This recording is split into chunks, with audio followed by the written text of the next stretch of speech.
right, good evening. It is 6:44, and I will reconvene into open session this meeting of the Arlington ISD Board of Trustees.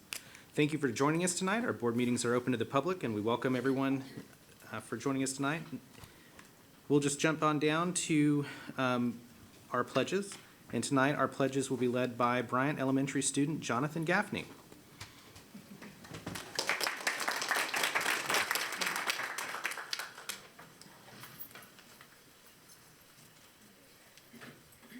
I pledge allegiance to the flag of the United States of America and to the republic for which it stands, one nation, under God, indivisible, with liberty and justice for all. Honor the Texas flag. I pledge allegiance to thee, Texas, one state under God, one indivisible.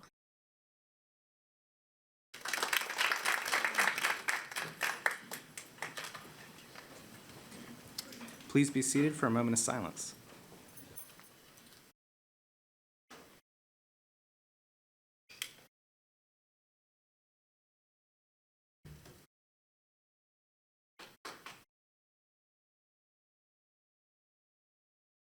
Thank you. So you'll notice that we're down 2 trustees tonight, and the reasons for that are Ms. Fowler, as many of you know, is a longtime board member of Arlington Charities, and tonight is their annual gala fundraiser at Texas Live, and she and her husband Larry Fowler are the hosts of the event this year, and so she is unable to join us. Ms. Haynes is not with us because she was called away during closed session.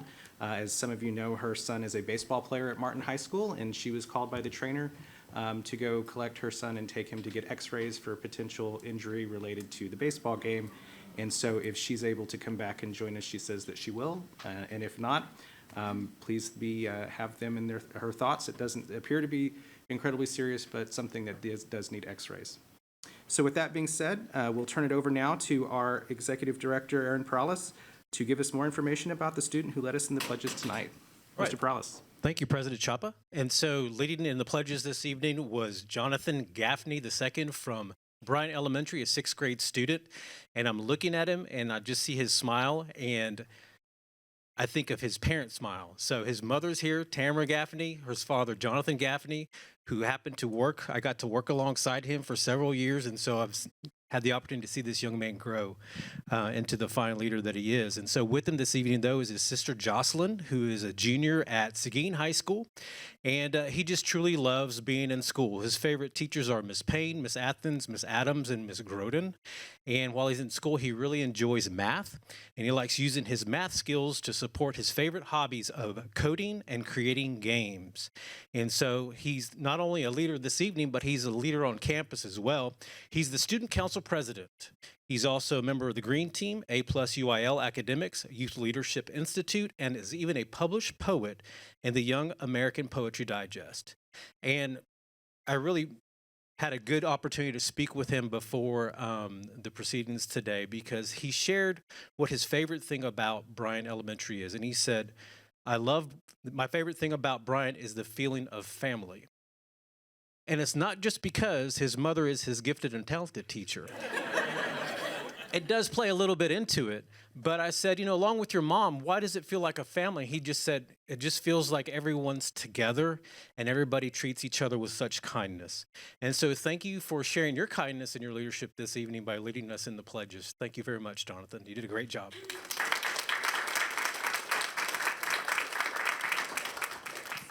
All right, we'll go now to the recognition portion of our agenda.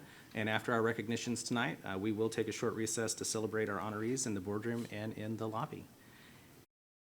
At this time, I'll also turn it back over to our Director of Family Community Engagement, Aaron Perales, to lead us through the recognition portion. Mr. Perales. Thank you again, President Chapa.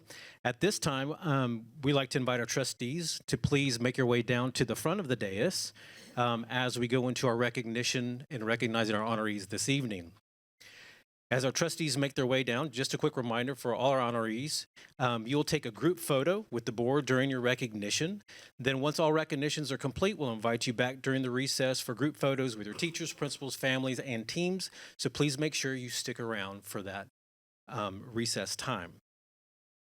So as they take their places, I'm very excited for our first board honor recognition this evening. this evening, we are proud to recognize a group of outstanding sixth grade gifted and talented students from Morton Elementary who earned first place in the middle school division of the SIFMA Securities Industry and Financial Markets Association Foundation Stock Market Game. In this game, the students competed against teams from across Texas, and they scored first place in their middle school division. And in fact, they ranked 3,700 teams. And out of all those 3,700 teams, including high school students, they are 23rd in the state. Again, first place in their division. So just a little bit more information about the stock market game. It's a curriculum-based investing simulation that engages teams of students in an exciting competition reinforcing financial stability. Financial capability. Participants invest in a virtual $100,000 and make real-time investment decisions, gaining a clearer understanding of capital markets, asset allocation, and wealth creation. Wow.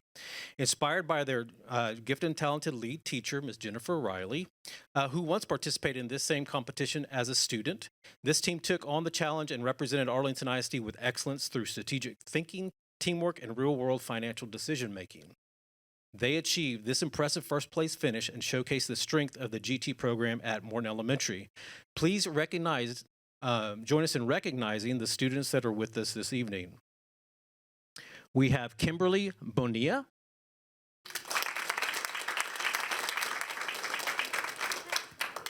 We have Ernesto Terran and Carlos Washington. And as they gather for their group photo, we want to make sure that we recognize some of their teammates that were unable to be here this evening. We want to recognize Handy Luke, Eileen Hernandez, and Adrian Rodriguez. We want to thank all of our Morton Elementary staff that supported them. I see that Dr. Adams' principal is here as well this evening. Thank you for supporting your students. Students, we just want to say how proud we are of you and how thankful we are of you. I think there's going to be people in the audience here tonight and on this that are standing up here with you that are going to sign up for some financial advice from you, it sounds like. But the work that you're doing, and thank you, Morton Elementary, for the work that you do to make these opportunities for our students. We're about creating something exceptional here in Arlington ISD, and tonight's another example of the amazing work our kids can do when we create the conditions for them to do that. So students, thank you for your work. Thank you for making Arlington ISD and Morton Elementary look great. We're extremely proud of you.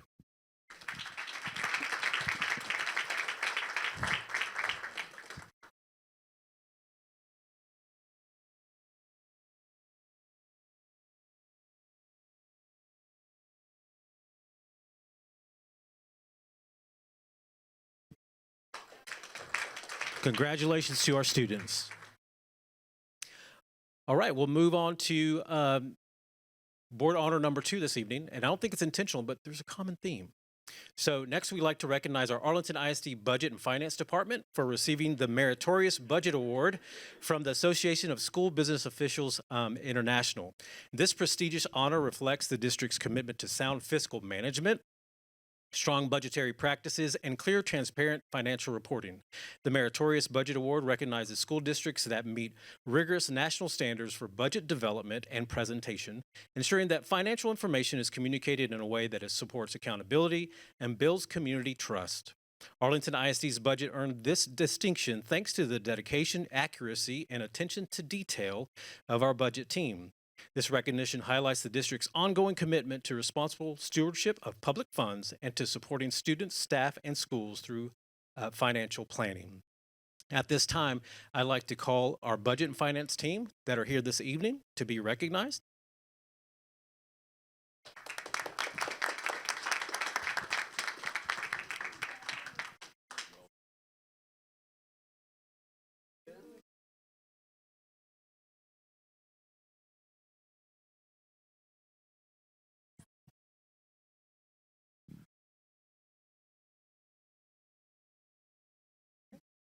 Well, as we're moving around, I just want to say thank you to our budget and finance staff. If you are a frequent attendee of our meetings, you know that we get frequent updates on just how well the district is doing financially. We have, for a couple years in a row now, had a perfect score on the state's financial integrity systems rating. We get this group has won national awards for budget and finance. We truly are blessed to have some of the best budget and finance people in public education here in Arlington ISD. So thank you for the work that you do.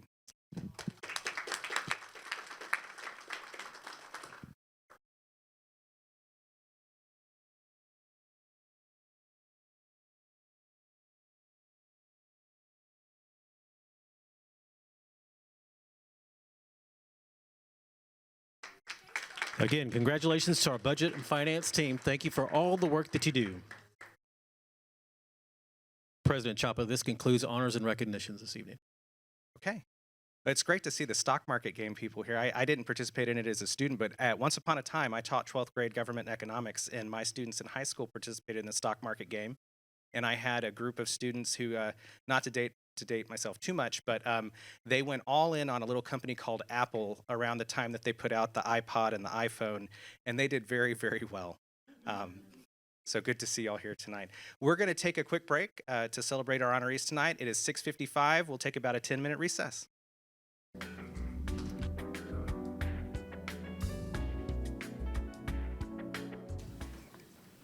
All right, it is 7:07, and we are back from recess. We're going to move on to the next portion of our agenda tonight, which is our open forum for agenda items. Ms. Acosta, do we have speakers registered for agenda forum? President Chapa, yes, we do. We have one. Okay. All right, I'm going to go ahead and read the rules for open forum for agenda. This is a routine part of the board's agenda for regularly scheduled meetings. This segment of the meeting provides citizens with an opportunity to share their views with the trustees on items that are on the agenda for action tonight. It is not intended to be a discussion or debate, and trustees will not reply to speakers. Derogatory comments aimed at an individual will not be tolerated, and personnel matters are not appropriate subjects for open forum. Speakers will have 3 minutes to speak, and when Mrs. Acosta notifies you that your time is up, please end your presentation. If you have any documents that you would like to provide to the board for review, please hand them to Dr. Hill, our Chief Operations Officer. We have one speaker registered tonight on the topic of Texas SB 11, and that speaker is Howard Rosenthal. Mr. Rosenthal, welcome. You'll have 3 minutes. Thank you very much for having me here. Appreciate it very much. Superintendent, members of the board, my name is Howard Rosenthal, and I'm here this evening as Associate Director of the Jewish Federation of Fort Worth and Tarrant County. I would like to urge you to vote against Senate Bill 11, the State Organized Prayer and School Bill, as it could apply to AISD. I understand this board is scheduled to make the decision required of it this evening. I know that you've likely given consideration or considerable thought to this since the law came into being back in September. The law sounds innocent enough, quote, provide students an opportunity to participate in a period of prayer and reading, but that's where it breaks down, since this sentence goes on to say that this reading would be from, quote, the Bible or other religious text. I ask you, what Bible or what religious text? The Christian Bible, the Hebrew Bible, the Quran, or just what? Things get confusing right from the start. Additionally, what issue is this law trying to remedy? I would argue that there is no issue. Students have a voluntary right to pray and to read religious literature on their own. Injecting the school into this mix can and surely will cause difficulties and confusion. It is wrong to allow school staff to encourage students to pray or not to pray in a way that may contradict their families' beliefs and practices. The First Amendment of our U.S. Constitution and Article 1 of the Texas Constitution protect the right to religious freedom for each of us without exception. What is to keep a school district from promoting prayers applicable to just one religion or religious tradition? I would assume that many of you might find it troublesome, if not only or possibly even unacceptable, if I, as your child's teacher, used the Hebrew Bible as our text. The same holds true no matter which foot the shoe is on. SB 11 is a solution to a problem that simply does not actually exist. Probably the most important and final point I want to make is the very real risk of creating more division and the ostracizing of some of our students. Your schools serve families who practice a rich diversity of religions, as well as those who do not practice any faith at all. Some students may feel pressured to participate in the prayer periods so that they don't face exclusion, rejection, or bullying from their peers. Schools should be places of belonging and that welcome differences. Decisions about whether, when, or how to pray and read Scripture should be left to parents, students themselves, and faith communities. Thank you for your time, your service to the district, to the students, and to the community. Thank you very much. Thank you, Mr. Rosenthal. Thank you. We'll now move on to the next portion of our agenda for committee and staff reports. And our first item up tonight is item A report on our Finance and Academics Committee. And I'll turn it over to our Vice President, Sarah McMurrow. Thank you, President Chapa. Our Finance and Academics Committee recently met, I believe it was on February 9th, and that committee is comprised of myself, Trustee Mike, and Trustee Fowler.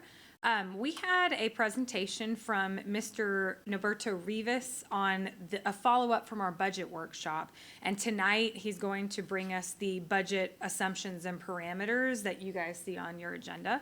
We also had an update from Dr. Wirtz on materials adoption, and that is it. Thank you. All right. Thank you, Ms. McMurrow. We'll now move on to our last item under reports tonight, and that is a mid-year academic progress report. Turn it over to Dr. Smith.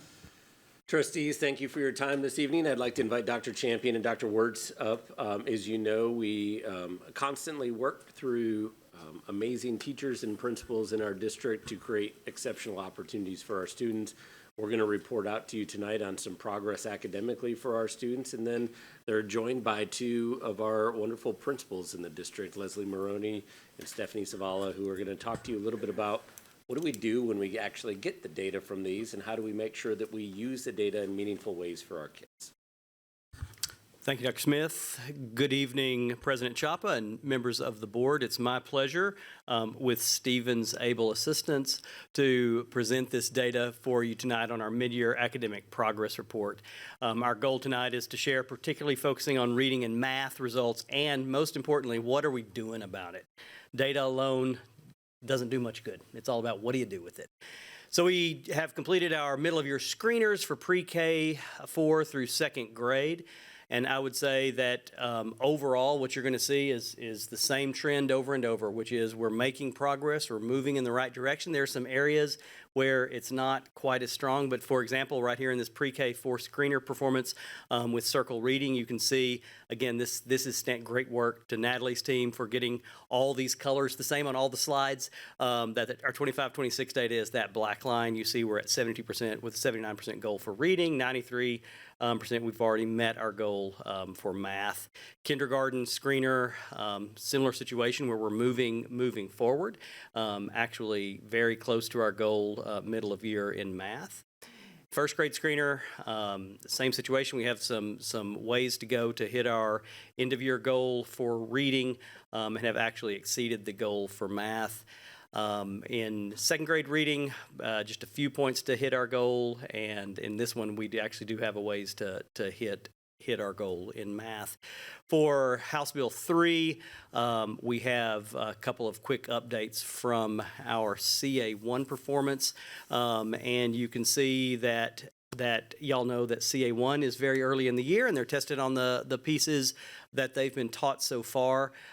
These results show that we have some growth to do and that we are continuing to move forward. This one does compare our CA1 results to our STAR results. We've also looked at this, of course, looking at CA1 to CA1, where lots of our campuses are on pace or have exceeded where they were this time last year. CCMR, I know y'all saw some data at the last meeting of where this has landed over the last few years. Excellent work by that team. And this has us right on pace. Matter of fact, we're slightly ahead of pace to be able to hit our goal overall for CCMR. And then lastly, as you put all those things together into our district improvement plan for the goal that we have set for ourselves, you can see that on CA1, our goal is in reading to hit our STAR EOC from 47 to 49%, and we're currently at 46% overall in our CA1.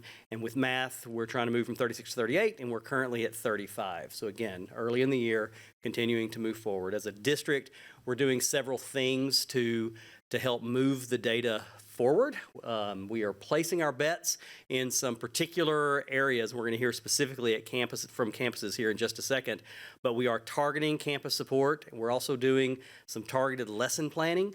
One of the things that we have learned strongly this year is that having high-quality lesson plans, Sarah, Board Trustee McMurrow knows that strong lesson plans matter a lot, and we can do a great job of helping develop those. And so we're continuing to work with that. CNI has been an incredible help with that. Our Bailey Education Group, we are moving forward with that. A number of our campuses are getting direct coaching of our teachers.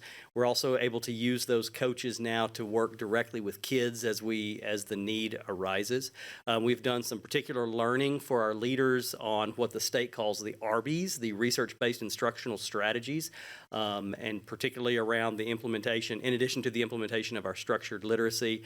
We have some targeted interventions and tutoring to facilitate academic gap closure, which you'll actually hear from our principals. And then CBLI, the content-based language instruction, has been put in place to support our emergent bilingual students.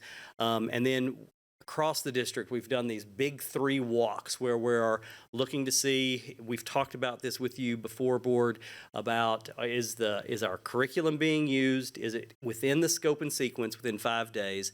And then is there a productive struggle that we're seeing from students as in that regard? And so that's moving forward as well. And with that, I'm going to turn it over and let our 2 principals share a little bit about how it's going at Spear and Lamar. And first up, we have the remarkable Stephanie Safala here to talk about Spear. Let's hear it. Good evening, President Chapa, members of the board, Dr. Smith. I just want to start out by, first of all, saying thank you so much for the opportunity to stand in front of you tonight and talk about just some of the great things that are happening at Spear Elementary. So, started. All right, so our instructional focus at Spear is ensuring that 100% of our students are meeting their individual growth goals. And we're doing that by building strong systems for small groups, data tracking, and academic self-awareness. So this year, our staff has worked really hard on empowering students to understand their academic strengths and their areas for growth. And they do this through regular data reflection and goal setting, which we can see has already increased student ownership and accountability for learning. And so growing leaders, growing teachers at Spear, our goal is to become a C-rated campus. And in order for us to do that, we have to be reflective and transparent on our current reality. So our current reality, in order for us to become the C campus, is that we know that we need 293 growth points from students. We also know that we need 460 passed tests. So in the CA1 data that Dr. Champion spoke about, we have a lot to celebrate at Spear because we are already on track. For CA1, we had 294.25 growth points. So that is really huge for us, and that is something that we're very proud of. That being said, we also know that we have work to continue. And so we had 176 passed reading tests, 175 passed math tests, and 20 passed science tests for CA1. So that's still in the works. So I want to take you over to the next picture, which talks about student data tracking. So what are we doing about it, right? So we have been in discussions, and this visual tracker is a great way for us to keep in mind that it's not just about numbers. It's not just about, okay, so how many students didn't meet their growth goal? How many students didn't pass the reading test? It's about which students didn't pass. And what are we doing about it? So how frequently are we meeting with them in small group? What are we doing in small group? And then also, we're asking ourselves, what do they need from us so that they can be successful in their academic pursue for growth? So this data tracker really quickly, every student has their growth goal. And so this really just kind of determines whether or not which students we're meeting with, if they're meeting their growth goal. And so what are we doing for students? So growing students, our teachers are very strategic around using data to form small groups. The small groups are targeted for enrichment and intervention. This ensures that the instruction is responsive and individualized for the students. And so every child receiving instruction is designed to move them forward based on where they're at. And so this picture on the left is just a weekly small groups chart and tracker for our teachers. The picture in the middle is actually the picture that I'm most proud of at SPEAR for the student data tracking and goal setting. So at the end of each unit assessment, students are tracking their progress. They reflect on their performance. They're able to identify strengths and pinpoint areas for growth. And our teachers are actually helping them and guiding them through these data conversations so that they understand and they can internalize what their score actually means. They're able to understand what they need to do to take their learning to the next level. And so this really has been a game changer for us. Students understand their goal. They're motivated by reaching their goal, and they can progress monitor it. So again, something that we're very proud of. And then lastly, the growth celebration. So growth celebrations are huge for us at SPEAR. They motivate students, one, and it also shows students that our staff is truly invested in their success and their growth. So students who meet their reading, math, and their science growth goals, they get recognized and celebrated at lunches, at pep rallies with these certificates. They also get book vending machine tokens and other prizes. So this itself has built the academic self-awareness, and it's been encouraging for students to take ownership of their learning because we are partners in their learning. And so this has provided the motivation and the accountability for us at SPEAR. Thank you so much. Thank you, Stephanie. Next up, we have Leslie Maroney to talk about what this looks like at the high school level. Good evening, President Chapa, members of the board, and Dr. Smith. I, too, want to thank you for this opportunity to highlight some of the great work happening at Lamar. When we talk about curriculum assessments at Lamar, we use them as a tool for growth. It's not about compliance, it's not about labels, but it's truly focused on growing leaders, growing teachers, and growing students. And when we talk about that work really allows us to work on our priorities of academic growth and building a culture. And I think that's the most important part of our work is that I have a team of administrators that are truly trying to build that culture throughout our campus. And so what I want to share with you first is how do we use our CA data when it's more than giving a test, it's about analyzing that data.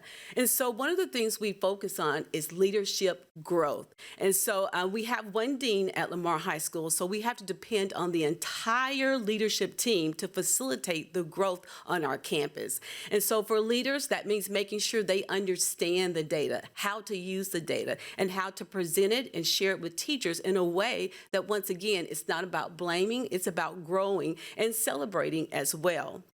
One of the things that we worked hard on is to make sure we create that culture of safety, because without that safe environment in PLC, sometimes it's hard for teachers to be collaborative. And so they have worked hard and been very intentional about making sure that teachers understand that this is a safe place in which we can analyze data and address our challenges. One of the things that I get to do as leaders is sit in a PLC or one-on-one and ask some questions about their leadership moves. What have you done? Has it worked for you? What do you want to do next based on the CA data and knowing our campus goals? And so, again, to see them in that work has been great. And they are actually, I tell people, I call them the A-team. They work from the time they get there to the end of the day and past that time to make sure that they are growing and working with teachers. The next part of this slide, you see teacher growth, and that's truly at the heart of what we do in order to support kids. And so when we talk about collaborative reflection, you're going to see a group of teachers in a PLC along with our administrators, and they're going to be looking at the student work. So when they take a CA, we have the actual student work, because we do require students to show their work as they take a test. And so they have the student work in their hands, and they're talking about teacher practices. It's not about who did the best, it's about what practices brought about this this data. As you see also on this section, and I'm going to see if I can open it up, but there's an opportunity for us to, absolutely, very good. There's an opportunity for us to highlight by SE, because we talk about we have to get to the nitty-gritty of the skill, not just that overall who's doing well. And so this happens to be Algebra 1. We take a look at how we perform as a district compared to the district on level, and those kids who are in advanced level courses as well, because it's important that we have continuous growth for every kid on our campus. And so you see here, when the teachers look at the data, they see how those groups of students perform, but they also get to celebrate here in green. You see how the students performed on the current CA compared to last year's CA. So everything in green means we grew in teaching that, and that's why the teacher practices is so important, because that's where we can impact student achievement. And so then, of course, there's an opportunity to look at the data by teacher, and that's where the safe environment has to come in place, because it has to be safe for them to celebrate and ask such questions such as, what did you do? How did you get this? And so as they look at this data, then they talk about what interventions do we need to do? How do we get better as a teacher group? You will see them modeling those practices and strategies that they use, but they're having in-depth conversations about the work. And then they're planning those interventions. They plan exactly what we're going to do to teach those skills, when we're going to do it, and when we're going to reassess. And that's, again, all about teacher growth. A component that we added this year is to include learning walks. And so those walks are done by administrators, department leads, level leads, and they're going in to say, we decided we were going to do this. How is it working? What support do teachers need? And so again, that CA data also develops our professional learning for our campus as well. Leslie, just so you know, Yes. they were unable to project what you were showing on your screen. So if any of us were looking like, hey, we don't see the green stuff that you're talking about, They don't just see know it. that that's what was going on. But you keep going just like you were. Okay, excellent. Sorry about that. Yes. Okay, so next we go into student growth, and that's really what we're all trying to work towards. When we take a look at the CA data, as you see here on your screen, this is our student tracker. The student tracker contains previous year data. It contains student goals and how they perform on SEs. And so teachers use this to determine student by student, how are we growing by skill. We use it also to set some goals for the students. What we found out in many cases, students take the EOC assessments or STAR assessments, and they don't know what they made until the following year, because it's usually late in the summer. And so they take time having one-on-one conferences with students to talk about, where are you, what's your goal, and how do we get better as we take CAs and benchmarks. And so you will see here on the far bottom right to where it says English 2 progress, that's where they do their goal setting. That's where they use with the students to make sure they understand where they are and what they are trying to accomplish. In the top right, you see data trackers that we use based on quadrants. And so teachers use these quadrants to really visualize when they're teaching. Whose goal is to be master level, whose goal is to be meets, and so on and so forth. Because again, it has to be continuous improvement for all kids. We cannot leave any student behind.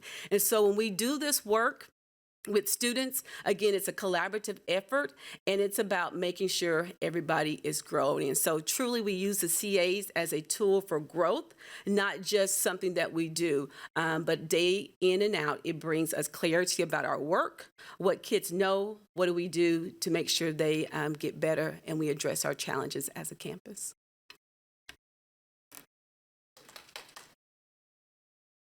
Thank you, Leslie. With that ends our presentation. We're happy to take any questions. Okay. Trustees with comments or questions? Ms. McMurrow. Thank you, President Chapa. Thank you all. I especially enjoyed the principal lens on everything, and I appreciate you guys at Lamar and Spear for celebrating students' growth. and helping the students, even as young as the elementary level, have some voice and awareness in their growth, because that keeps them motivated and that makes it more tangible and motivates them, frankly, because that MAP test is adaptive and it's going to get difficult for everybody. And for younger students, that's really frustrating and I'm sure sometimes defeating. Can we go back, Dr. Champion, to the slides with our, it was early on in the presentation, but it was the star, yes, I think right there. I just want to reiterate for anyone watching that the percentages on the screen are reporting percent meets. So percent approaches, That's right. that is not shown, but approaches is passing and meets is going to be above that threshold. So I just wanted to reiterate that because meets exceeds passing. That's right. I really only had one question. We talked about some of the next steps and some of the responses to our data. And I know in this report and a few previous ones, we've talked about that Bailey Education Group. And we know that they are only supporting a few campuses through their improvement plans. How are we supporting our coaches, our AISD instructional coaches, to support teachers in improving their instructional practices? Yes, thank you, Ms. McMurrow. And you may have some thoughts as well, Dr. Wirtz, but instructional coaches are key members of our instructional leadership team. And having just recently been on a number of campuses, and as we go on walks, those instructional coaches are key members of working directly with teachers on the coaching practices that make a big difference for our students. And so, yes, those are embedded within the school, and so they're able to be leveraged across a variety of wherever the need is. They're able to step in, and so sometimes that looks like one-on-one coaching. Sometimes that looks like modeling lessons. Sometimes that looks like working side by side with teachers as the need arises. The goal is to have flexibility and agility to adapt to whatever the need is at the campus for those specific teachers. Or were you interested in any specific moves that they make? I was just curious if there are any like updates, because I know, for example, we've been doing a lot of professional learning this year for everybody, and I'm curious, like something like that. Are we doing something particular to support our coaches there? Yeah, so we have a department in professional learning that focuses completely on the instructional coach group. So they meet with them on a monthly basis. They receive training in professional learning specifically on coaching practices and how to move the needle with the teacher, including some of the things that Brett talked about. The other thing we're trying to do is strengthen the relationship between the instructional coach group and curriculum and instruction, so they almost serve as an extension of CNI. So like if you're a classroom teacher and you're in a primary grade and you're implementing structured literacy, the goal is that there's a wraparound services kind of idea, so that the teacher would go to training at professional learning day, they would come back and think about how they're going to apply the things they learn, and the coach is able to be side by side with them, and the link between developing them and the coach is with this group and CNI. That's awesome. Yeah. I'm so glad that we're investing in instructional coaching, and I'm grateful for our partnership with the Bailey Education Group, but I'm also really interested in the investment that we make in our staff who are instructional coaches. Yep. Thank you. You're welcome. Thank you, Ms. McMurrow. Mr. Wilbanks. Thank you, President Chapa. And I do want to echo what Ms. McMurrow said earlier on how important it is, even at young ages, to involve our students in owning their growth. And we know that's a highly motivational best practice. And to see you guys do it so well, great stuff. Mike, have probably just one question for you, Dr. Champion, and this is kind of along the same lines as Ms. McMurrow's question. It sounds like we're getting a lot of good ROI from the Bailey Education Group. Yes, sir. What are we doing to actually measure that ROI? Yeah. That's a great question. And so we work very closely with the team from Bailey, because it is literally individualized. Each one of these coaches works with 4 teachers. And they're there once a week. And again, it can look like exactly the things that Ms. McMurrow was just talking about. And so the principal is staying in close contact with the project manager that we use, paying attention to what's actually happening in the classroom. So there's a lot of qualitative data that's being assessed. I was at Ellis Elementary School today, for example, and there were some classrooms where it was going very well, and you could see that the principal was able to talk about what the instruction looked like in October and what it looks like today, and how what the teacher moves were that were happening that was advancing student learning. So those are pieces of it. Then we're looking at things like the CA1 data and the benchmark scores that are coming out, and looking at how those schools are performing and taking a look at that. The ultimate goal with Bailey Education Group is to move campuses that are our most struggling campuses, to move them up at least a letter grade. I mean, the ultimate ROI, that's exactly what we're looking for. And so we're just like all of this data that we shared today, it's exactly the same thing as we look at CA1 data, we look at our benchmark scores, and then ultimately those star scores. I'll add one other thing. I think, don't we get specific reports back to the principal from the Bailey Education Group on the qualitative data about what they're doing with the teachers and how it's going? So we also have that layer of it. It's not just based on what we see in observations. We're getting their direct feedback to our administrative teams, being able to say, here's how we're seeing the support for the teacher improve practice in the classroom.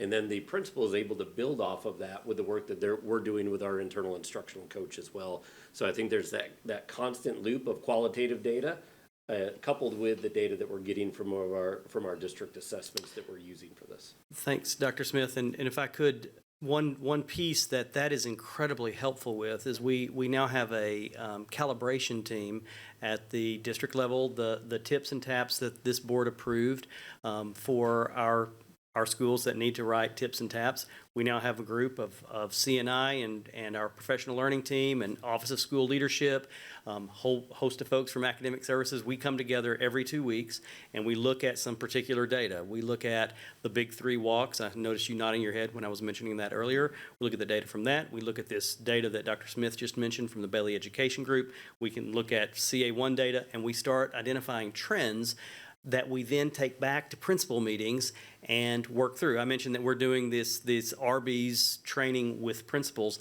That came directly out of the big 3 walks and the work that we heard from Bailey Education Group. Great. Just one other question, I don't know if this is for you or Dr. Wirtz, is just in general, I notice in every year with the NWEA MAP scores, in math particularly, where we start at the beginning of the year is always higher than where we are at the end of the year in general. Can you explain again why that is? Definitely a Dr. Wirtz question. If that's...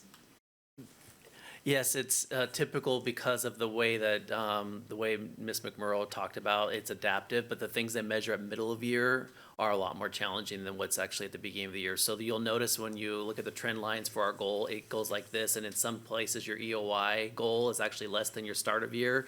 It's because the rigor of that target is a lot higher than you expect at the beginning of the year. So it's not atypical for that to actually occur. Yeah. And I remember that being the case. Yeah. I just didn't, it's been a while since you last presented that. Yeah. So anyway, I appreciate it. You're welcome. Thank you, Mr. Wilbanks. Are there any trustees with further comments or questions? Mr. Mike. Just one comment, one question. We're on the right, 14. Number 4, I'm really pleased to see that, the targeted intervention and tutoring for the academic gap closure. Yes, sir. I love the plan that you all have in place. I love the things that are going on. My question is there anything else that we can do as a board to help? Is there anything else that you all need to ensure that we reach these goals? Yeah, I appreciate that question, Mr. Mike. And I can tell you that one of the things, there was a lengthy conversation that we had a few meetings ago where we talked about this change that we're talking about in Arlington ISD, and the notion that There are now expectations to teach the curriculum and to be within 5 days of the scope and sequence, and that a pretty clear definition of productive struggle for students. What does that look like? And this board has been incredibly supportive as we've talked through what next steps look like. And again, we recognize that we want to do this well and make sure that people are invested and have ownership of it as well. And I just from my perspective, there's going to be some struggle as we continue to implement some pieces of that. And so your continued support in that regard is the first thing that pops into my mind. Dr. Wirtz, is there anything else that, yeah? I'll add one other thing to that. I appreciate this board because you also give us the space to do these things. And one of the things that you do best is celebrate the great work happening across the district. And I ask that to continue. Part of the reason we wanted Stephanie and Leslie to be here tonight, they presented in their academic conferences to us. And one of the things, and they didn't get to show everything tonight that they went through, but the fact that they dive into as a leadership team and with their teachers, individual tracking, knowing where each and every student is and what it's going to take for them to feel supported and able to grow in the classroom is extremely impressive. And so the only other ask that I would have, please keep doing what you do to celebrate our great teachers and leaders across the system, because I can promise you these two are representative, but I see Bianca out here too. We have principals all over the district that are doing great things with their teachers, and our teachers are doing great work in the classroom too. Sometimes it doesn't always show up on a STAR test, and we want to continue to make sure their hard work is recognized, and you all do a great job of that. So thank you for asking the question and also continuing to celebrate the good work happening.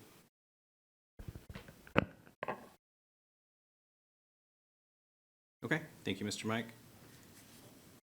Any other comments or questions from trustees tonight on this one? Okay, Dr. Champion, Dr. Wirtz, Ms. Maroney, Ms. Zavala, thank you so much. Thank you, board. All right, that brings to a close our committee reports and our staff reports tonight. So that brings us to the action item portion of our agenda. We have a few items tonight. We'll start with item A, consider approval of a notice of election for May 2026. Dr. Smith. Trustees, this evening we bring forward for your consideration the notice of election for the May 2nd, 2026 general election in English, Spanish, and Vietnamese for your consideration. Thank you, Dr. Smith. Any comments or questions from trustees on the notice of election? Do I have a motion to approve the notice of election as presented? I have a motion from Mr. Mike. Do I have a second? I have a second from Mr. Wilbanks. Trustees will move to vote. All trustees present voting in the affirmative, the motion unanimously carries 5-0. Next up, we have item B, consider approval of the adoption of budget development parameters and assumptions. Dr. Smith. As Trustee McMurrow mentioned, we did a follow-up after the board workshop at our last meeting, and our Finance and Academics Committee heard from Mr. Rivas, and he's coming up tonight to finalize this for you, for your consideration, excuse me. As a reminder, we're just asking for the adoption of the parameters and assumptions as a starting point. Things could and will change as we go through the development process, but as we wanted to make sure that we were all on the same page as we start the budget development process for the beginning of the year this year. Thank you, Dr. Smith. Good evening, Board President Chapa and trustees. This list was shared out during the budget workshop, and then based on the feedback, there was one that was added towards the bottom. So some of these won't change, like the basic allotment from the state, the M&O tax rate, which is at the max. Some of them may change, like the projection on enrollment, because we will have 2 spring demographer reports forthcoming. So as Dr. Smith mentioned, this is just kind of the starting point. And then there are some that still need further exploration. Every single item that kind of says, that has the word consider, does it mean yes, does it mean no? It's just the starting point. Depending on how these assumptions and parameters begin to play out and roll into the entire budget, then we'll come back and have another budget workshop with a draft budget before the actual budget adoption. So this is just the starting point for this process. With that said, is there any questions or comments that the board may have?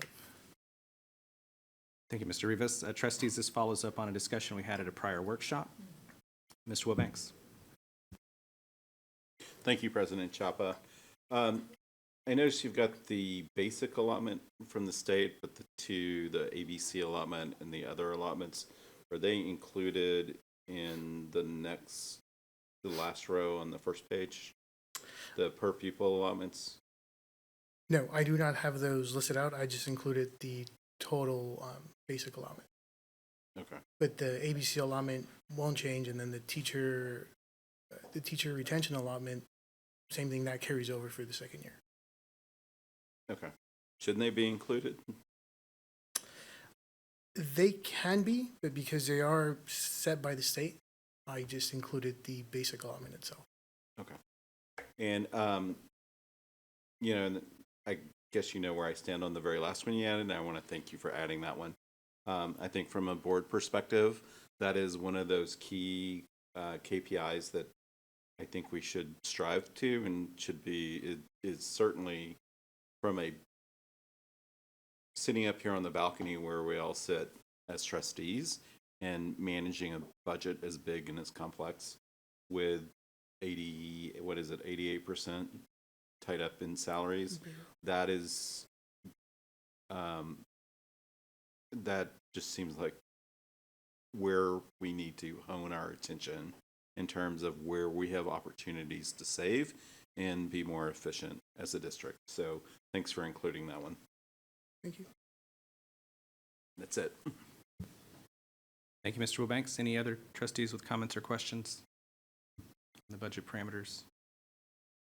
I just want to say thank you, Mr. Rivas, Dr. Smith, everyone, for bringing this sort of approach to entering our budget conversation. This is something new for us, where I think maybe we've probably done this internally as a district, but the board has only really seen this starting to come in like May and June, and then we tend to be the folks who throw wrenches at you and your budget development by doing things that affect a lot of the projections. So it's good to have this done at the beginning.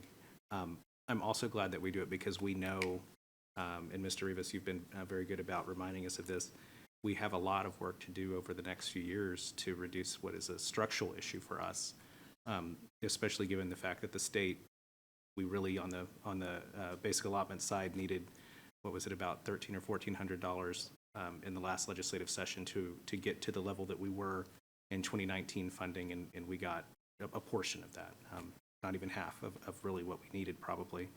And so that puts us with inflation. We have a lot of costs, primarily in personnel, and we have a lot of decisions to make coming down the road on how we address the fact that costs have gone up pretty substantially and our funding has not kept pace with that. And so look forward to what you'll be bringing back and going through the budget development cycle this year. Thank you. Okay.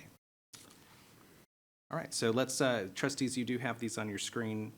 If there are no further comments or questions, we'll take a motion to approve the budget development parameters and assumptions. Mr. Wilbanks? I move approval of the budget parameters as presented. All right, I have a motion for Mr. Wilbanks. Is there a second? Second for Ms. McMurrow. And trustees will move to vote. All trustees voting in the affirmative, the motion unanimously carries 5-0. Thank you. Okay, we'll now move on to item C. This is a boundary change proposal for Burgin Elementary, Crow Elementary, Goodman Elementary, and Swift Elementary as a result of the pending closure of Bryant Elementary. I'll turn it over to Dr. Smith. Trustees, as Dr. Hill approaches the podium tonight, I want to thank him publicly. You know that we've been doing some work with the Blanton community since we had some discussions in this room over the past month and a half. And I'm very grateful to you as trustees, but also to Dr. Hill for his leadership. After some of those meetings that we've had, Dr. Hill himself has been over to Blanton meeting with parents, explaining some of the boundary concerns and transportation concerns that parents have brought forward. And tonight he brings to you proposed boundary changes with personal knowledge of what the parents at Blanton Elementary are saying and concerned about. And I thank you for your leadership with that, Michael. Thank you, Dr. Smith, and to President Chopper and the board. We'll get right into the presentation. So the purpose is, again, to provide you an opportunity to review and consider the proposed boundary changes as stated for the 4 schools that are impacted as a result of Blanton closure. As you all remember, on January 20th, this board adopted a resolution to basically close Blanton at the end of this current school year, and that has been communicated publicly as well. That decision, again, was based on the district's core values or beliefs of providing an exceptional learning experience, maximizing resources, and creating those learning environments that we feel are good for all of our students. You've seen this timeline before, and it goes all the way through the summer, but it really starts with the first pin moving, and that is the boundary change, and that discussion has taken place starting here in February. On February 10th, we conducted 2 meetings at Blanton Elementary to basically give the community and the staff and the students and the parents an opportunity to look at proposed boundaries and ask questions or share thoughts or provide other considerations. We had one meeting immediately after school for those parents that were there to pick up kids, and then we had another meeting about 6 o'clock that evening for those parents who couldn't make it, give them time to get off from work and then get there. And so they're very appreciative of that. Some of the boundary development considerations and parameters. TEA has some limitations on what we can do when we close a school that is actually not performing academically. And so that academic performance limitation is that you cannot zone those kids to another school that is a failing school. And so that kind of puts some kind of tight restrictions on the boundary development process. TEA also limits your ability to what they call a plurality or majority. And so we cannot assign the majority of the students from Blanton to any other school without risking that school taking Blanton's grade at the same time. And so those were kind of put out for us by TEA, and we had to operate within that. We also looked at campus utilization of the impacted schools, building capacity, campus enrollment trends, and just other considerations when we looked at what it would take to change a boundary. So this shows on the far left column the campus, the next column, the number of students and that percentage of those Blanton students and where they were going. The enrollment column shows the enrollment of those campuses after these projected Blanton students are rezoned to there. That utilization column shows the current utilization of those campuses to what the utilization would be after the Blanton students have been rezoned to there. And then a last projection, as you can see, these show pretty, I don't want to say tight, I mean, they're within margin of new utilizations, but the projections show that the enrollment in those campuses continue to decline. And so while it may seem a little tight now, we do believe that there's going to be room for to operate within those schools because of the declining enrollment. And so this is the draft boundary that we've all seen, the boundary that we presented out, and it's the one that we shared with the Blanton community. Blanton students zoned to Swift Elementary, we want to make sure that those students, Blanton students zoned to Swift Elementary who are in the bilingual program will be served at Crow Elementary. So that's the only difference in what you see here versus what's been presented. So when we asked parents what they thought about the initial boundary, parents did not share any concerns about the proposed map. They understood it, they saw it. They did ask clarifying questions about if I'm zoned here, what will be my opportunity to transfer to other campuses and things like that. But specifically about the boundaries, there were no concerns or question about the boundaries. Parents did ask detailed questions and consistent questions about transportation issues or concerns, not issues, but concerns that they would have about transportation. Transfer assistance if they wanted to be able to transfer into other specialized programs or other campuses. Enrollment assistance, how can I, navigate that enrollment process at the new campus?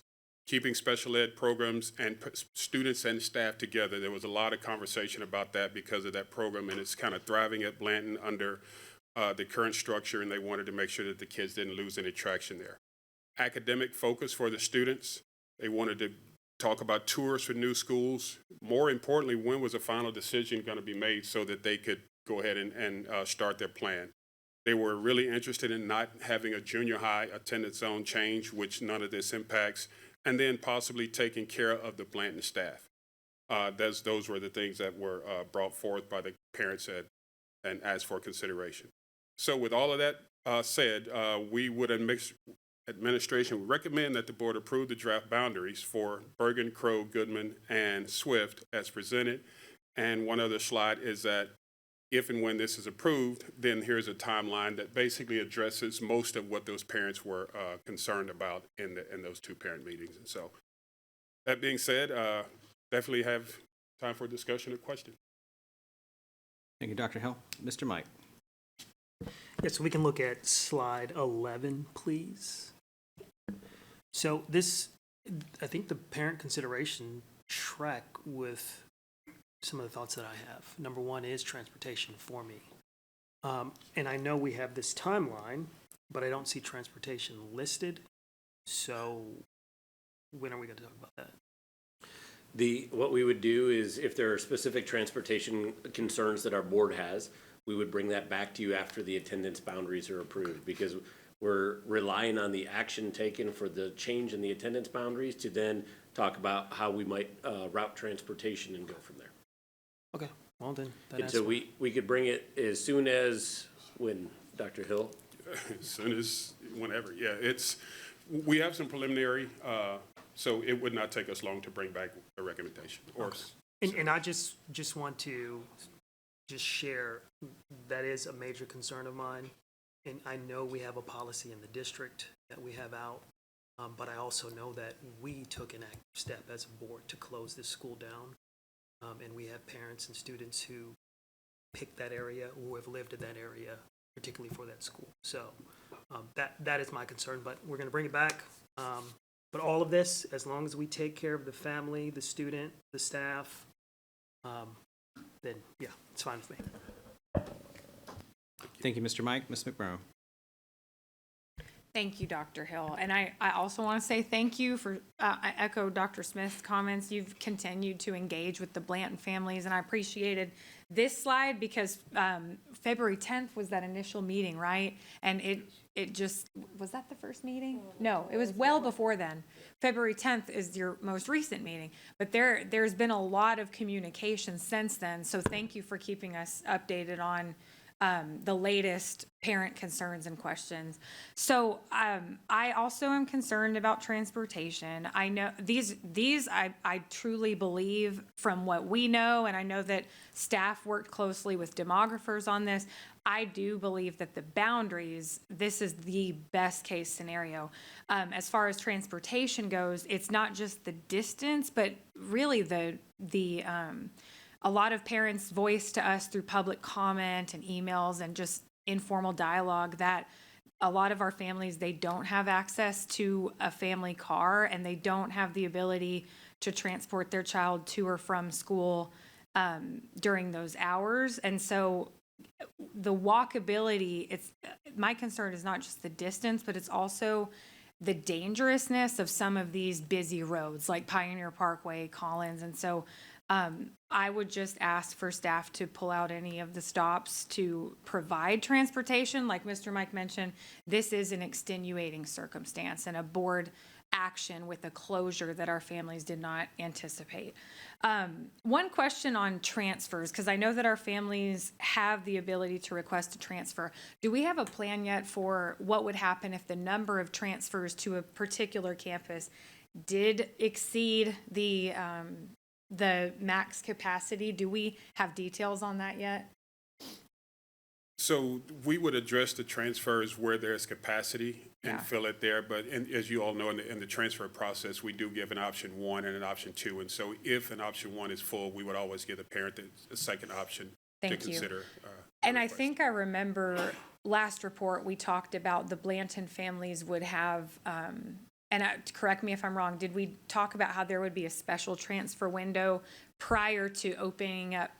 Everyone can put in their transfers. Is that what we talked about? So if you look here, I think it's slide 13 in the Yes. support timeline. We do call out for a special transfer window for Blanton program in April. Okay. That we've already committed to that, and the parents have this timeline and they're looking forward to it. Thank you. And then, sorry, Dr. Smith. I was just going to add, just on your last question about do we monitor, yes, we do have to monitor the number of students going to each individual school on that. So there could be a situation where a campus ends up getting full. The other part that I want to bring up, though, is just remember that parents have the option to transfer to other schools beyond these 4. we just can't assign them to a D or F campus. Right. So there could be another campus that a parent wants to transfer to, and that is entirely within their rights. We just can't assign them to that. And I do think that that will be the case for some of our students and families as well. Right. And something too, just I want to bring to this discussion is that we're going off of last year's A through F ratings. And I have full faith that many of those campuses that are close by will improve their ratings. So hopefully that will bring about more options for our Blanton families. And last but not least, can Dr. Smith or Dr. Hill, can you recap how we plan on acclimating our Blanton students to their new zoned elementary school? Yeah, I can jump in and I'll have Michael fill in the details because he does probably know them better than I do. But there are a couple things that we want to do along the way. First, you see, and I see Dr. Champion coming in good because he knows this better than all of us. But we're going to start with campus tours and ensuring that we open up the opportunity for people to go and visit the schools. But we're also going to bring the schools to Blanton to make a connection with the families as well. One of the most important things that I think at an elementary level in particular that parents want to feel is a connection with staff. Mm-hmm. And they had that at Blanton. So our job over the course of the spring is to create a connection with them with the other campuses that they may be going to. And Brett can add a little bit more on top of that. Yeah, thank you. It's a great question. And actually, Aaron has been helping us design some experiences that help us with this transition. And so at the end of this month, coming up next week, actually, we're having a night for the 4 schools that we're waiting for the board. As soon as the board took action, we're going to have a gathering at Blanton, hosted by Blanton, but with the 4 schools that are receiving students from Blanton. Awesome. And the principal will be there. If they've got a family engagement liaison, will be there. An actual parent from the school will be there to be able to speak to the parent experience. All the 4 principals they're all going to have the same presentation. We all agreed there'd be no swag that was fancier at one of the schools than the other schools, so that everybody's getting a similar experience, but in a comfortable environment to learn about the new school.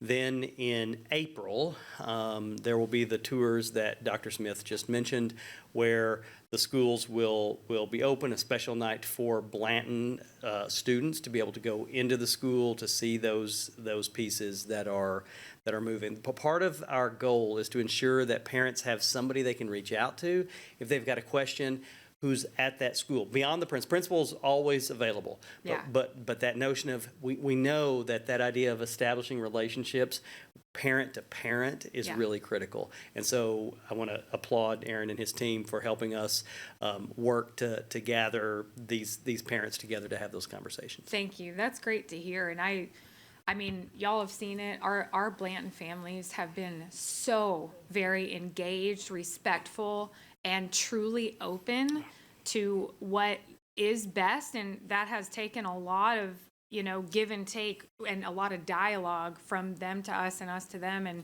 I was just really humbled by, once they did receive all the information, and the information we didn't have yet, we were transparent.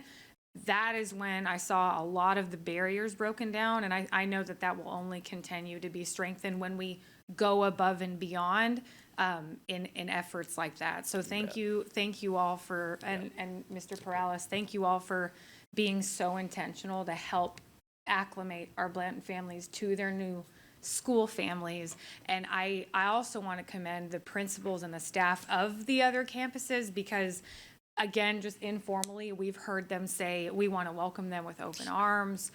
We're very much looking forward to joining up, and please continue to let us know as a board how we can support all of this. Thank you. Thank you, Ms. McMurrow. Ms. Richardson.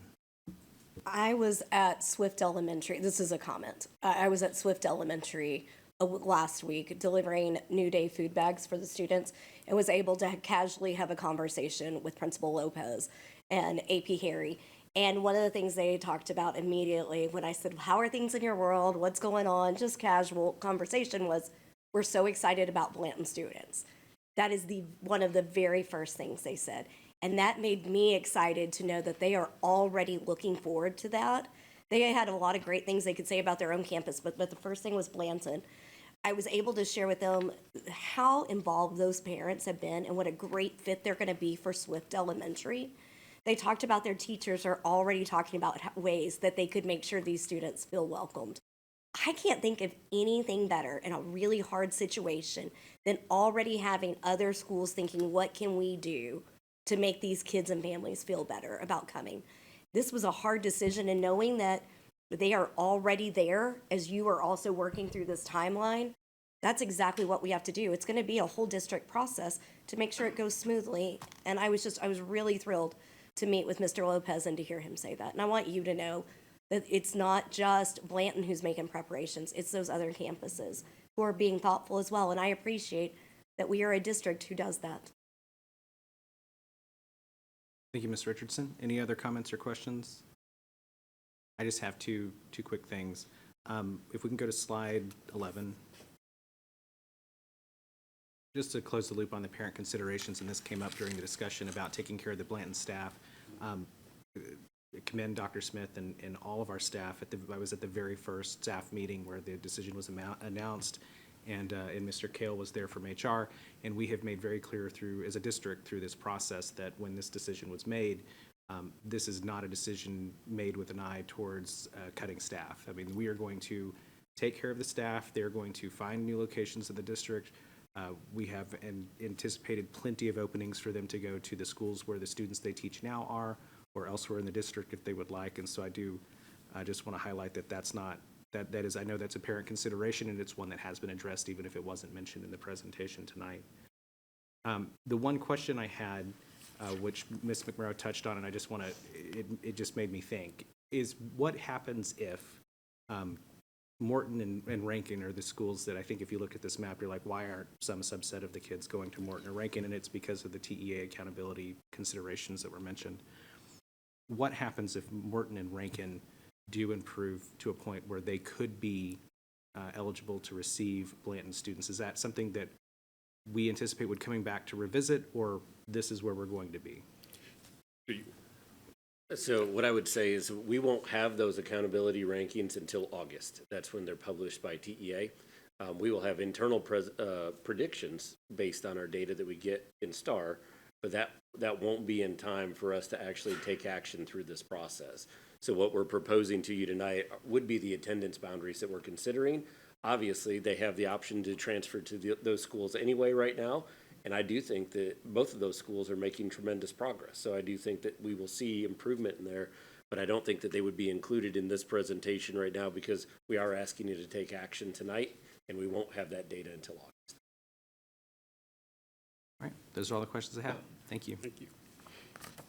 Okay, that brings us to action on this. This is an action item tonight. So do I have a motion to approve the boundary change proposal for Burgin, Crow, Goodman, and Swift Elementaries as a result of the closure of Blanton Elementary? I motion that we go ahead and do the boundary changes for Burgin, Crow, Goodman, and Swift. Okay, I have a motion from Ms. Richardson. Do I have a second? I have a second from Mr. Mike. We'll move to vote.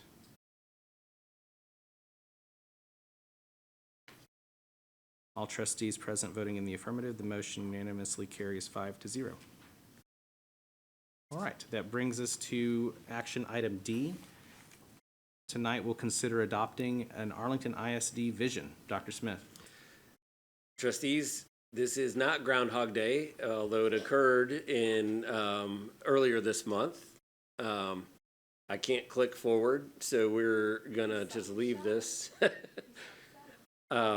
We are bringing to you tonight consideration of your potential vision statement. As you know, we've been talking about this for almost a year now, and it started with workshops with facilitators from Moat Casey's. We began a strategic planning process, and we've gone through a lot of vision work along the way. A May 21st workshop where we did a brainstorming activity, a June 5th workshop where we did some refinement. And then we took some of that refinement, we went to work with our administrative staff, and we actually left one meeting out of this. There was actually a meeting in July on this with administrative team as well. We talked to principals and key leaders, got their feedback. We used our superintendent's executive council to refine some things and had some additional cabinet conversations as well. And then we got some more feedback from you all on November the 20th saying, hey, this is good, but we want to continue to refine some things. And then that led to our January 8th workshop where you all weighed in and we made substantial progress that evening. So there's been a lot of work and many hours that have gone into this by, and I'm not exaggerating this, but hundreds of people to get to the point that we are at today. So we wanted to bring for your consideration tonight 4 options, and they are all based on the words that you have used in the different formats that you've used in all of those activities along the way. You can see one that was in the workshop, and we talked significantly about that. Arlington ISD will create learning experiences that inspire all students, empower their dreams, and prepare them for the future. You asked us to also create some other drafts and do some wordsmithing along the way. So our teams have done that. Second one is a journey where every student is inspired to learn, empowered to dream, and prepared for the future. The third one is every student inspired to learn, empowered to dream, and prepared for the future. And the fourth one, creating exceptional experiences that inspire students to learn, empower them to dream, and prepare them for the future. So you can debate and decide between an active voice, a passive voice, a future state, or whatever you'd like. But we bring this to you tonight for your consideration for a next step to take. All right, thank you, Dr. Smith. Trustees, we'll open it up for comments and questions on the draft vision. Ms. McMurrow. Thank you, President Chapa. It has taken hundreds of people, hours, all the things, and it is very important. So I commend everybody who was part of it, and I'm so excited to finally be here where we are in the process. We did have a very productive workshop and great dialogue within that workshop recently facilitated by our Deputy Superintendent, Dr. Collins. And I strongly favor number 1, because this was closest to the vision that we walked away from the workshop with. And while we did appreciate our comms team for refining it and wording it, I really want to, and I said this in the workshop, I want us to hold tightly to articulating where we want to go as a school district. And in order to do that authentically and genuinely, I think that vision number 1 articulates that, and I want us to focus on what we're trying to achieve first and foremost over semantics or anything else. So I prefer number 1. Thank you. Thank you, Ms. McMurrow. Mr. Wilbanks. I strongly like number 1 the best out of all these, seeing them all on the same page. And would Ms. McMurrow like to make a motion for adoption of 1 for further discussion? We don't need a motion to have discussion, but if someone would like to make a motion, we can do it that way.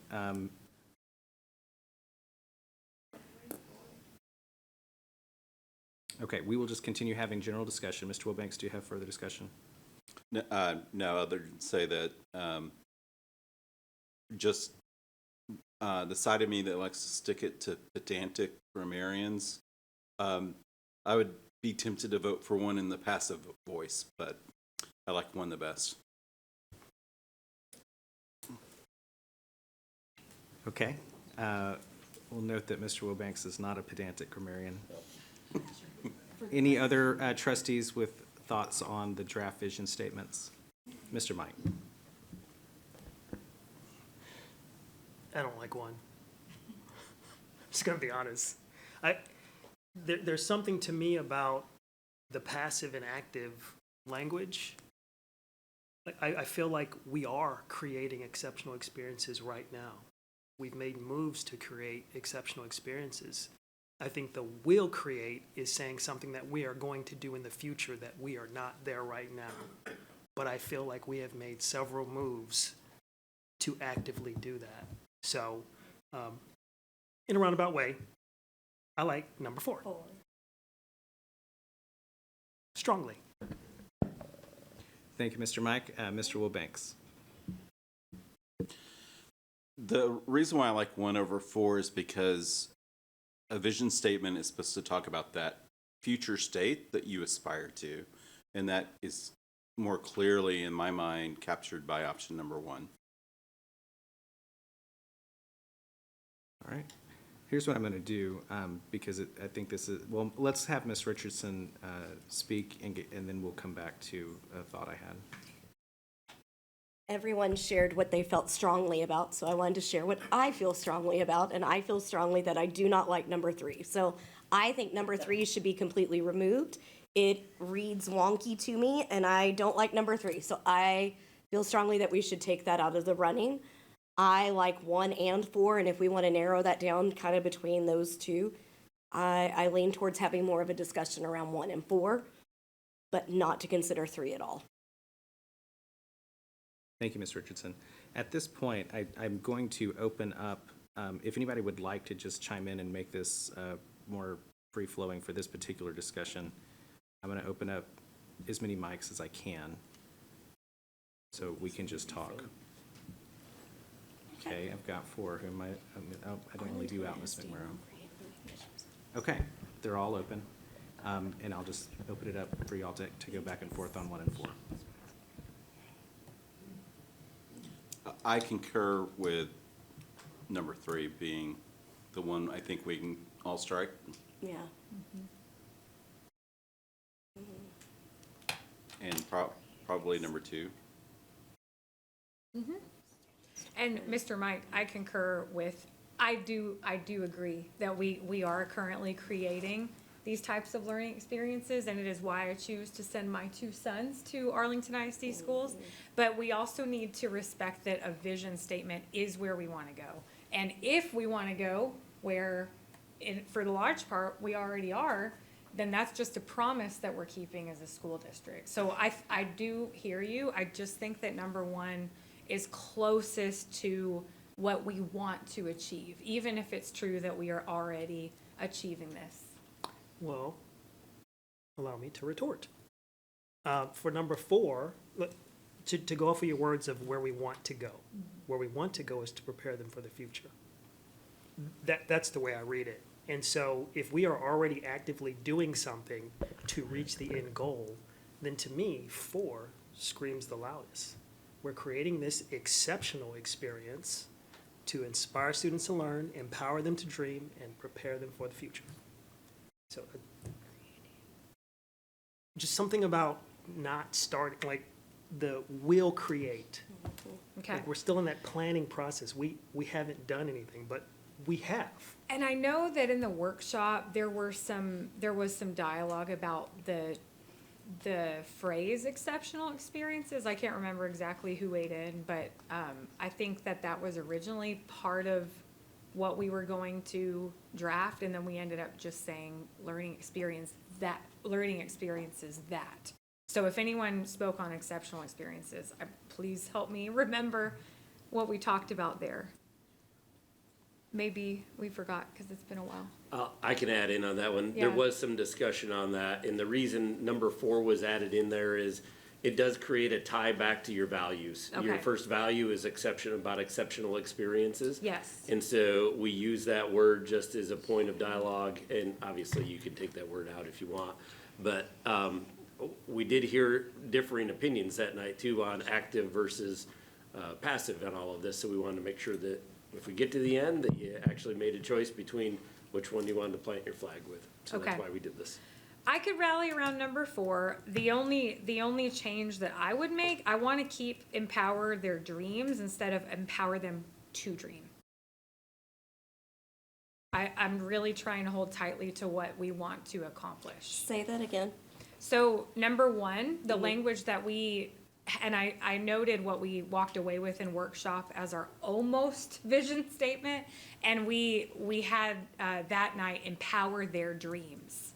I like keeping that phrase, and if we were talking about number 4 as an option, I would want to preserve empower their dreams rather than empower them to dream. I like that. Here's one other consideration, and this is a vision statement that not only appeals to potential parents who are making decisions on where to send their kids to, but also the employees and our future employees. And by being more active in saying that we, Arlington ISD, we're going to be creating this awesome district that you want to be a part of, future employee. And to me, I think this speaks to that crowd better than number 4 does when we're thinking about attracting the best and the brightest talent across the state. But if we're already doing it, I don't know.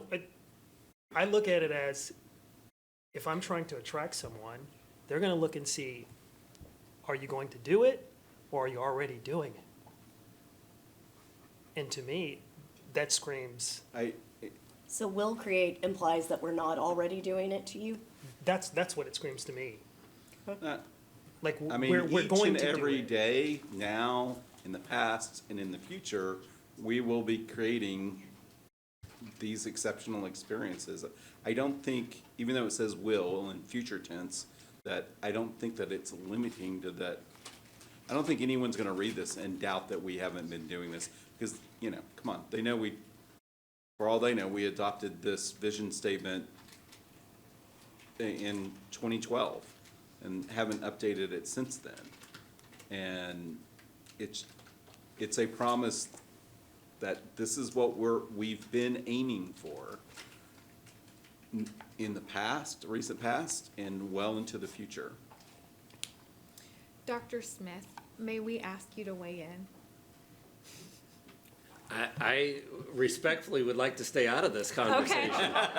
I will give you my opinion. I think both are outstanding because at the heart of this, people are going to remember that we want to inspire students, we want to empower them, we want them to be prepared for something extraordinary in the future. And I think your vision statement, whether at 1 or 4, helps get there. There is a lot of talk about active versus passive, and I think that's one thing that we have to wrestle with. And as a board, I trust you. Whatever way you want to go with that is fine. We want it to be active all the time. And I will say, no matter which one we choose, we haven't reached the spot yet where we're empowering every student to dream and dream big. And so either one of them is future-oriented for me. If I can just chime in real quick, to me, these are incredibly similar, 1 and 4. Based on the discussion that we had at the workshop, I do think 1 with more comprehensively incorporates the feedback that was given there at the workshop because it includes the phrase all students. Yeah. And I to the extent I think that, in my opinion, to the extent there is worry about the word will, we could eliminate the word will, change create to creates, and that keeps the active, it keeps the all students, and it doesn't require us to change the phrasing in 4 to where it's no longer parallel. But that's just my 2 cents. So how would that read? Arlington ISD creates learning experiences and then just as it reads. And if there was discussion around the word exceptional at the workshop, I think it'd be easy to move exceptional up to 1 if we wanted to. But just from the jump, I think 1 is most closely aligned with the whole discussion at the workshop.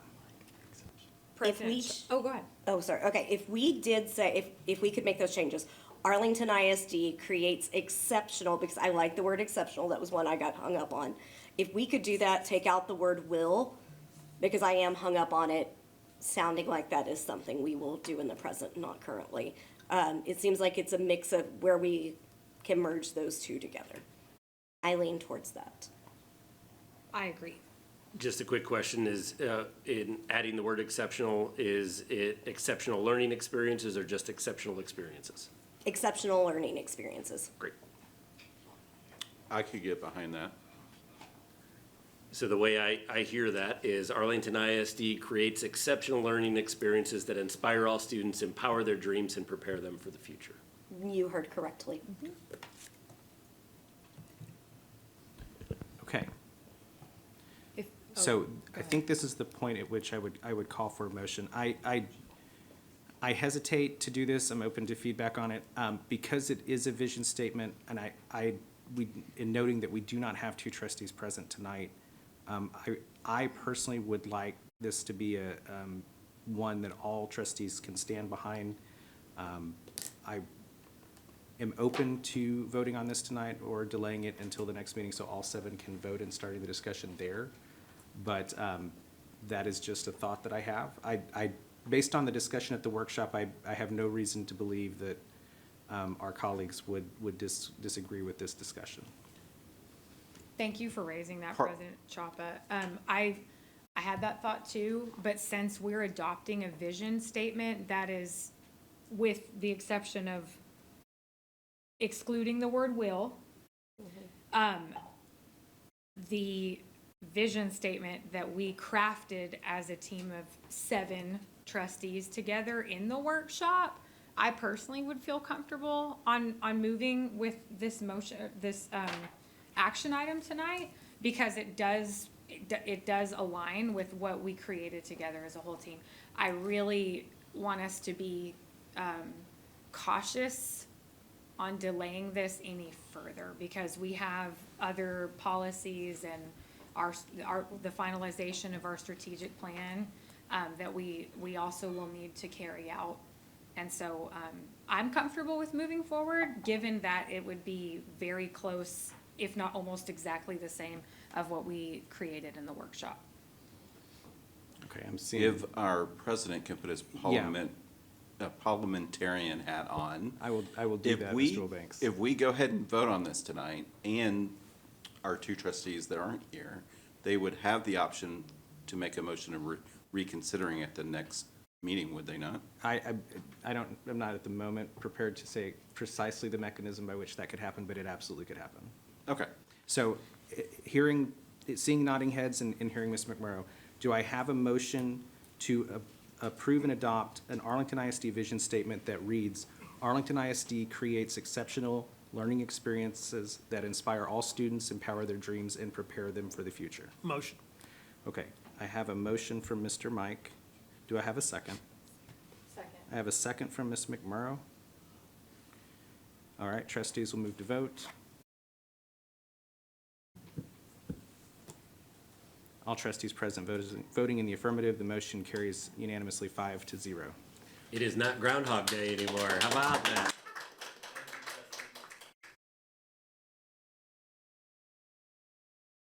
Seems sometimes that words don't matter, but I think Sarah's done a really good job of saying they do. And so I thank you for the effort that you put into this, because this is important work for us to build a brand, build strategy, and build focus for the future around what you want to create. So thank you for that effort. All right, thank you, Dr. Smith. We have one action item left on the agenda tonight, and that is consider the proposed termination of Cynthia Kennedy's probationary contract. Dr. Smith? Trustees, tonight we've discussed the proposed termination of probationary contract for Cynthia Kennedy in closed session, and are open to any questions, comments, or potential action that you have. Are there comments or questions from trustees? All right, seeing none, I will make the motion on this one, and I believe this one has to be read in full. This is a motion to propose termination.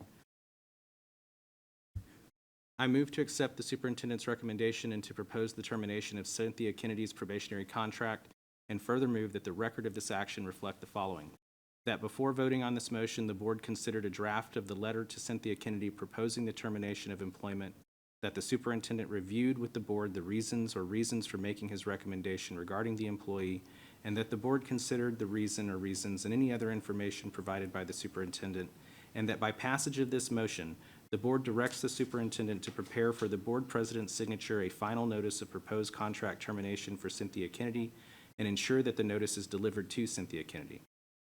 Directs that the notice of proposed contract termination include the time limitations and procedure for requesting a hearing before an independent hearing examiner. Directs the superintendent to notify general counsel of this action and request that office to contact and retain an attorney on behalf of the board as needed to advise the board concerning legal matters upon the receipt of a recommendation from an independent hearing examiner. Authorizes general counsel to consult with the superintendent to approve the final notice of proposed contract termination and to take whatever actions are necessary and proper to present the case in support of the proposed termination, and directs that a copy of this motion be attached to the minutes of this meeting and the final notice of proposed termination of employment sent to Cynthia Kennedy. That concludes the motion. Is there a second? Second. I have a second from, I'll give that one to Mr. Mike. Trustees will now move to vote. All trustees present voting in the affirmative, the motion unanimously carries 5-0. That brings us to the consent portion of tonight's agenda. Is there any item that a trustee would like to withdraw for further consideration individually? Seeing none, is there a motion to approve consent? I have a motion from Ms. McMurrow. Do I have a second? Second. I have a second from Ms. Richardson. We'll move now to vote on consent agenda.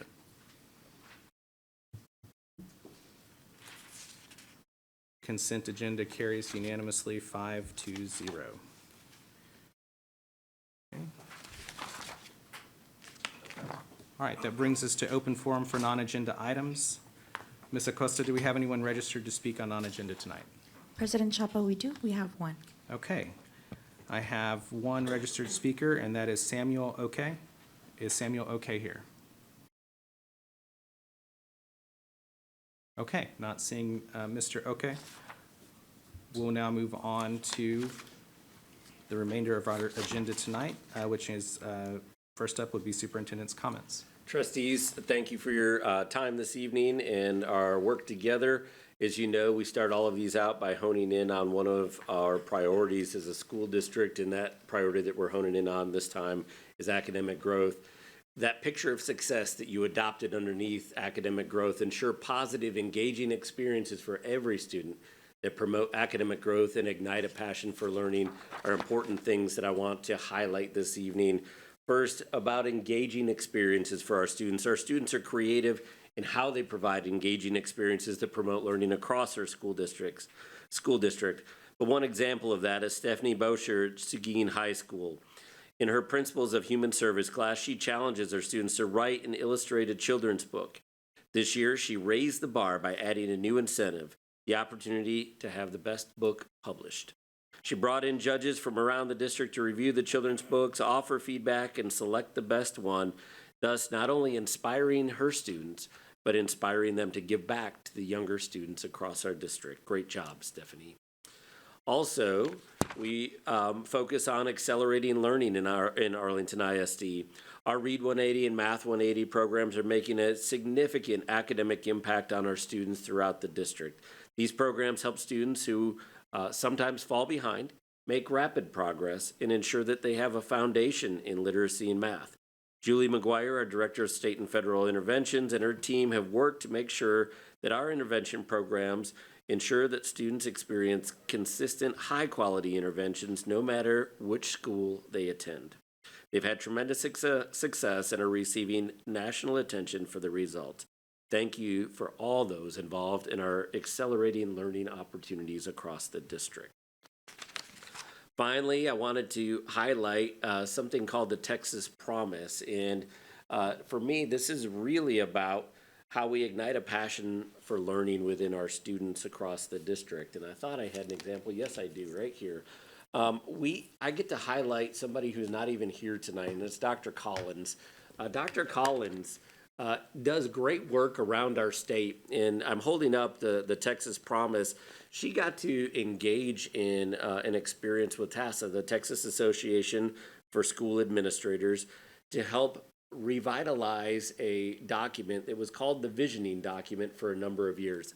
That Visioning Document was about what we want schools to be, what we're excited about for public schools, and how we want them to create experiences where students feel valued, where they feel safe, where they use assessment for learning rather than punitive measures, where they're able to actually engage in an experience that motivates them to learn rather than punishes them for not learning.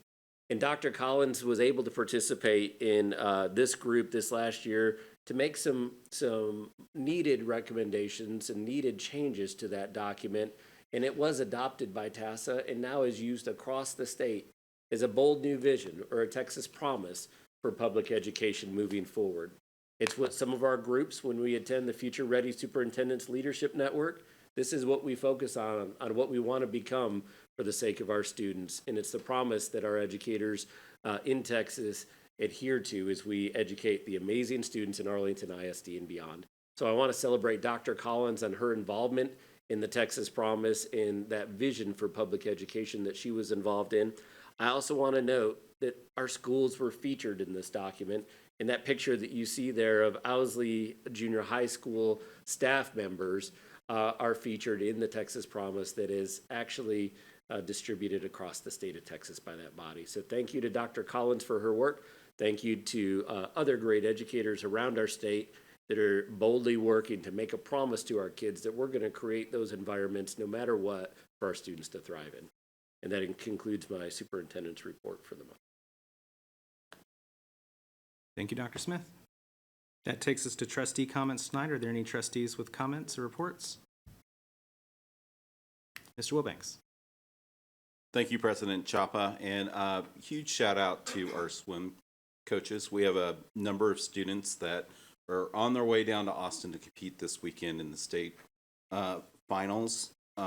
Shout out to coaches Alex Wiedemann, Amy Suttles, Logan Austin. We have students from Seguin, Morton, and Lamar High School competing. Jocelyn Garcia, Neil Bauer, Carson Plumundon, and Grant Hester. And word is Vegas is betting pretty hard on our Morton swimmer, who's probably going to win state, has a good chance of winning state in diving. So tremendous effort by our swimmers. And again, I want to thank the future boards for bringing one of the best natatoriums in the state to Arlington ISD, which is really allowing our students to excel not only in the classroom, but out in athletics as well. So thank you. Thank you, Mr. Wilbanks. Any other trustees with comments or reports tonight? Okay, so I do have a report tonight, and when Keisha Mays was board president, she had a tradition of reporting every February on Black History Month. And last year, I shared information about the first Black administrator in Arlington ISD during its period where the district was segregated. And tonight, I'd like to share a little bit of information about our first Black administrator after the district was desegregated. In the fall of 1992, the district named one of its elementary campuses after Tommy Williams. Miss Williams came to the district as a counselor, but she knew in first grade that she wanted to be a teacher. She pursued her goal of being a teacher first at Terrell High School and then at Prairie View A&M. She was a woman who experienced education before integration in Texas and participated in its realization at Booker T. Washington High School in Wichita Falls. Before coming to Arlington ISD, she was a clinic aide, a teacher, a basketball coach, and a cheerleading sponsor. When she joined ISD, she was a counselor, but then she became a dean and ultimately became the first Black administrator in the district. At Williams Elementary's dedication ceremony in 1992, Miss Williams spoke, and I'm going to read an excerpt of her speech that's posted on our district website. You can find information about all of our district namesakes on the history portion of our website. I'm reading straight from that. Miss Williams said that she hoped Williams Elementary would be more than a name, more than cold stone. It would be beauty and spirit and light, more than a name, a promise. She continued, I never want to forget from whence I came. I vividly recall as a student in public school that children of my descent were not allowed to attend other schools where there were other races. And now my name is affixed to a public school where there is no limit to the number of different nationalities who are at liberty to attend. What a beautiful bouquet. She went on to say, there are times that I've wondered, what could I do to leave a token to show future generations my love and hope for children? Within my heart, I simply believe that Williams Elementary is another true indication that Dr. Martin Luther King's dream is truly becoming reality. And because Williams echoes the best part of my life, and because it is a promise, it must continue to be a school that is second to none, a guiding light for the community, for Arlington and the state, and why not, the world. Tommy B. Williams was an inspirational educator worthy of that namesake recognition. And today, throughout Arlington ISD, we continue to work toward her ideals. And that concludes my report.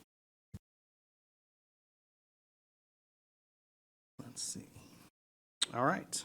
Seeing no other items on tonight's agenda, we've addressed all the business we came to address and no other matters to discuss in closed session. And so I will adjourn this meeting at 8:40 p.m.